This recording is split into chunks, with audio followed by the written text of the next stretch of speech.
We all remember AJ Styles main eventing night one of WrestleMania 36 last year, that fantastic boneyard match against The Undertaker. Well, this year, Styles not likely to be near the main event, as he will be teaming up with Omos and taking on the New Day for their Raw Tag Team Championships. A fantastic matchup nonetheless, but still not likely to be the main event. Now, this has happened for several WWE Superstars. They go from headlining the show of shows to being dropped back down on the card the very next year. I'm Ricky Ucchino. Here are 5 WWE Superstars whose position on the WrestleMania card changed drastically from one year to the next. We'll start with the Phenom himself, The Undertaker. We're talking WrestleMania 18 to WrestleMania 19. Now, The Undertaker was wrestling under his American Badass persona during the early 2000s, and two-time WWE Hall of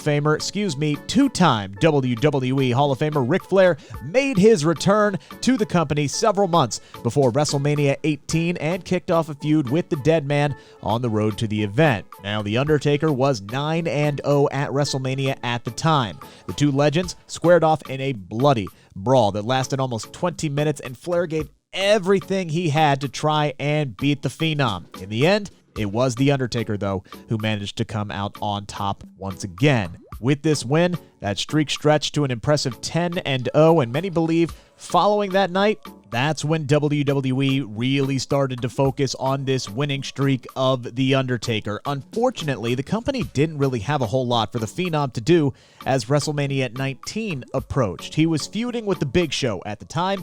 A-Train then got involved soon after, and The Undertaker found an ally in Nathan Jones. Y'all remember him, the big guy from Troy that Brad Pitt killed in like 2 seconds?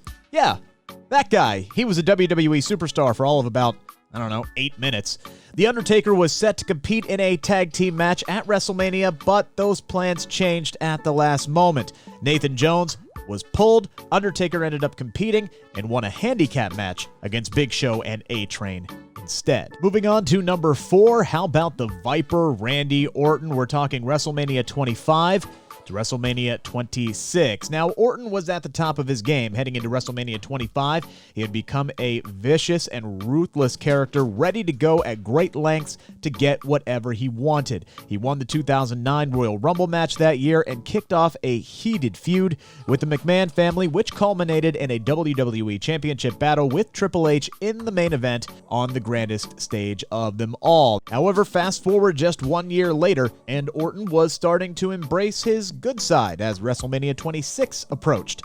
Legacy, the group involving himself, Cody Rhodes, and Ted DiBiase, had disbanded, and the trio was involved in a triple threat match at that year's Mania. Unfortunately for all 3 men involved, the match only got about 10 minutes before Orton picked up the victory. Number 3, Latino Heat, Eddie Guerrero, WrestleMania 20, WrestleMania 21. WWE finally gave Eddie Guerrero his much-deserved main event spot on the road to WrestleMania 20 back in 2004. Eddie had won an opportunity at Brock Lesnar's WWE title and faced the Beast at No Way Out with the belt on the line. Courtesy of Goldberg's interference, Eddie managed to pick up the biggest win of his career and capture the WWE Championship for the first time.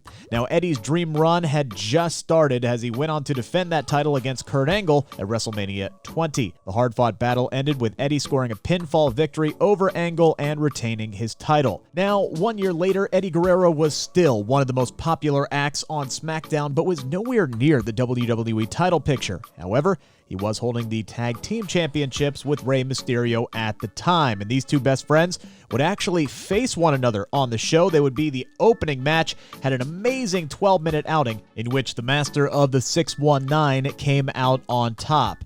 Eddie Guerrero went from competing for the WWE Championship to opening the show a year later, and unfortunately, this was his final WrestleMania as he passed away later that year. Number 2, The Miz, WrestleMania 27 to WrestleMania 28. Now, The Miz's WrestleMania fall was one that cannot be replicated by many.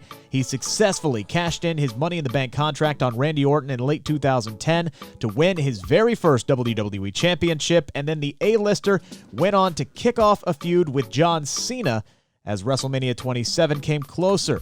Now, The Rock would also be getting into the mix at this time and played a major role in the finish of the match. The Miz got a major WrestleMania entrance, ended up successfully defending that coveted title against John Cena with the help from the Great One. Now, The Miz would lose the belt to Cena soon after and wouldn't get it back for a decade. Still, though, he defended the WWE Championship against John Cena at WrestleMania 27. At WrestleMania 28, The Miz was involved in a 12-man tag team match in which he represented Team Johnny that eventually defeated Team Teddy. The match was contested to determine who would become the general manager of both Raw and SmackDown, and it was quite the fall for The Miz from being in the final match of the show to appearing in a multi-man outing the following year. And number 1, we're going to end with the Texas Rattlesnake, Stone Cold Steve Austin, WrestleMania 17 to WrestleMania 18. Stone Cold secured a WrestleMania main event by winning the Royal Rumble match in 2001. This was his third Royal Rumble victory, and Austin would meet The Rock in the main event of WrestleMania 17 with the WWE Championship on the line. The match is considered by many to be one of the greatest in the show's history. Both men beat the tar out of each other for almost 30 minutes. Now, Austin did turn heel in the end by siding with Vince McMahon and defeating The Rock to win the championship. A year later, the NWO made its debut in WWE, and at WrestleMania 18, Hulk Hogan met The Rock in what many fans regard as one of the biggest matches in wrestling history. The Rock was the victor in the end, and the match is still talked about to this day. Now, Austin, on the other hand, also competed in a singles match at the event. The Rattlesnake took on Scott Hall in a 10-minute battle and picked up the win with the help of a thunderous stunner. Interestingly enough, there are rumors that Austin was supposed to be the one to face Hulk Hogan that night. And that is our list for the day. And by the way, take nothing away from any of these people on any spot in the card. Getting to WrestleMania is not guaranteed, so if you compete, good on you and congratulations. Make sure to subscribe to the SK Wrestling YouTube channel for more content like this, plus exclusive interviews and so much more.